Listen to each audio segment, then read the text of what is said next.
The new Xenoverse 2 DLC 16 free update is truly the free update of Awoken skills. Not only did Super Saiyan Blue and Blue Evolution get buffed, not only did we have Beast added in with this update, but also Super Saiyan 3 has been buffed to be an actual viable Awoken at this point in time. Now, it's not the best Awoken in the game by any means. That is definitely going to Super Saiyan Blue and Blue Evolution. Those are the two competing for best Awoken in Xenoverse 2 at this moment in time, and I think Blue Evolution is the best as it stands right now.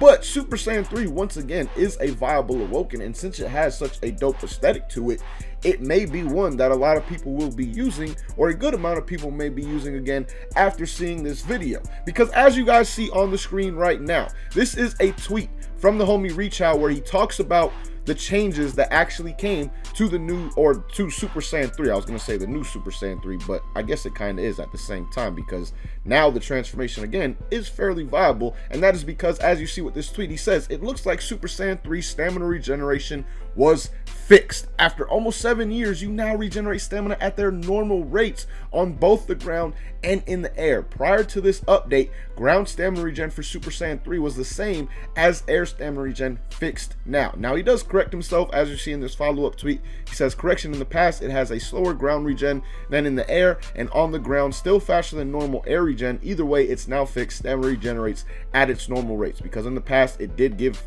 better stamina regeneration in the air as opposed to the ground, which was just very odd because it was the only transformation in the game that did that and has done that for the last, well, 6.5 years at this point in time. But again, that has been now changed and fixed. So we're going to go into the training mode really quick to take a look at the true differences and how much different it is now as opposed to before. Now, I wish I had like a comparison of Super Saiyan 3 in the past. I don't even have a video recorded or anything left on my PC that involves Super Saiyan 3 in any way, shape, or form, because it's just been that long since the Awoken was actually viable and usable in any way, shape, or form. Like, it's been probably like 5 years, I would say, until I actually used Super Saiyan 3. Well, basically since Blue has come out, I completely stopped using Super Saiyan 3 at all. So what we're going to do is set our stamina regen obviously to normal, so we can have it at just the normal rates, and you won't get that automatic regen back. So now you see right here, we're going to use a couple special beam blasts, right? You see how our stamina is coming back while we're on the ground at this moment in time.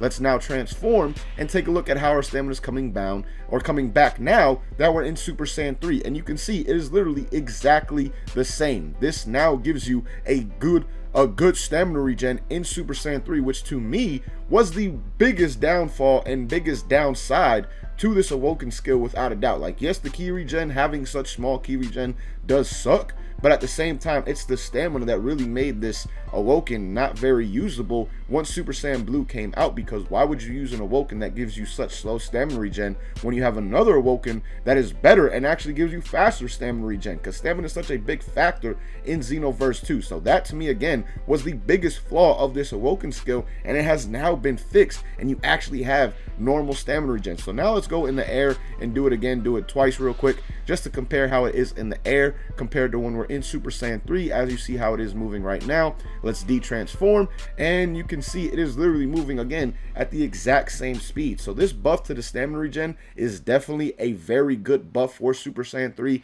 and one that'll honestly make me probably use this transformation a little bit more now after DLC 16, because again, it has probably the best aesthetic in the game in terms of how your CAC actually looks in the Super Saiyan 3 form. So I really do like the look of Super Saiyan 3, and I know a lot of others out there do as well. And with this buff to the stamina regen, it is one that is fairly viable, especially since you do have the best defensive buffs with Super Saiyan 3 in the game in terms of Awoken skills, because you get a plus 15% boost to your defense when it comes to strike-based skills and normal attacks, and then also a 10% boost when it comes to key-based skills and key shits, like when someone throws a key blast bomb, or the little consecutive key blast shit when you hold it down and charge it. That has also a 10% buff in terms of the damage that you actually take. So it has the best defensive properties in the game, which at this point in time, with so many high damaging Awokens like Beast, Super Saiyan Blue, Blue Evolution, all things like that, it can be fairly viable because you will have a better defense and you will take less damage against those Awokens as opposed to normal. So what we're going to do right now is take this Awoken skill online, see how it is in an online match, and I'm truly just very excited to use it again for the very first time in so long, because like I said, it's probably been like 4 or 5 years or something like that since I've actually used Super Saiyan 3 and used it in an online match. So let's get hyped for this one. You know we going strong, my boys, so let's get it. Alright, my boys, let's see how viable Super Saiyan 3 is at this moment in time. Oh, we gonna charge up? Let's go. Let's go. I got burst charge with me. I'll let you get up all the way. I don't care, because I'm gonna transform. You ain't gonna be able to transform though, my boy. Just best believe that. Oh, wow, he got me with the 1 impact frame of beast. That's okay. It's okay. We'll let him transform. Because we have defensive buffs now, so the damage isn't gonna be that serious compared to normal. So come here, bitch. Don't give him a clash like that, Xeno. My man's just punching air. Again, he's kicking air.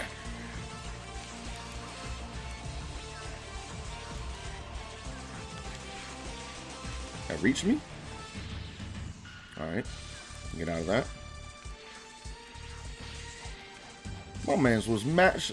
I hate when, like, when you get, I hate when people mash the block button and get perfect blocks. Like, that just annoys me. It's one thing when you do it skillfully, but when you just mashing the button because of how the game mechanic works, then that's just sad.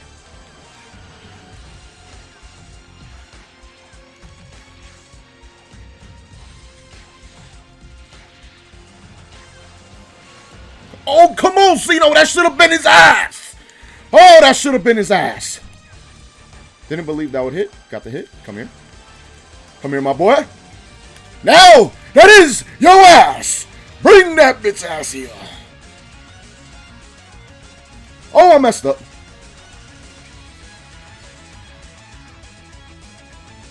Bye-bye. All right. Honestly, I had no issues with my stamina at all, and I had stamina low multiple times. In the past, right there in that match, I would have lost without a doubt. Like, no doubt, I would have lost. Damn, I like this one off. I would have lost without a doubt, though, due to the simple fact that I wouldn't have had that stamina regen like normal that I did in this match right here. Like, without that stamina regen being normal like it is in base form, Super Saiyan 3 was just really not worth using at all, because once your stamina got low, that was it for you. There was really no way of having fast stamina regeneration at all, and some people used to use things like, what was it, I forget the stamina regening moves. There was 2 of them that people would use. I forget the names of them, but one was like instant rise.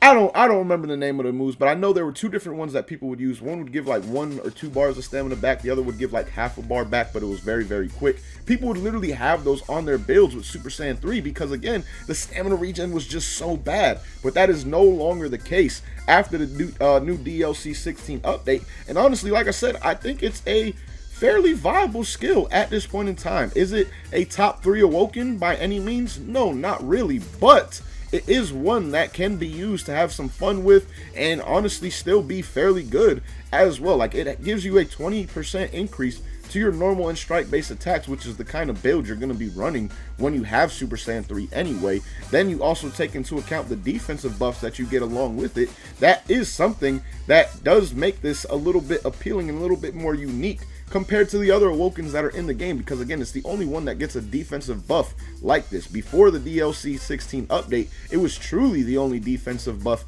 Awoken skill in the game, but now Super Saiyan Blue does get a 5% buff to all categories. But again, Super Saiyan 3 gets a 15% to strike based supers and normal attacks, and then a 10% to key based supers. So again, to me, it is an Awoken that can be used to have some fun with. Again, not the best Awoken in the world, but something that is definitely viable after this newest DLC 16 free update. So let me know you guys' thoughts down below in the comments on what you think about the new Awoken or the new update to Super Saiyan 3, and will you be using this Awoken skill once again now that it has had this buff to its stamina, which, like I said, was definitely its biggest downfall, because stamina is the biggest part of an online match in Xenoverse 2. Once your stamina is gone and you have no regen really, or very slow regen, you can basically call it wraps, because the next time you get hit, that is match for you at that point in time. So again, let me know your thoughts down below in the comments and if you'll be using this. But till next time, man, thank you guys for watching. Hope you enjoyed, and as always, hope you have a good one. Peace, y'all.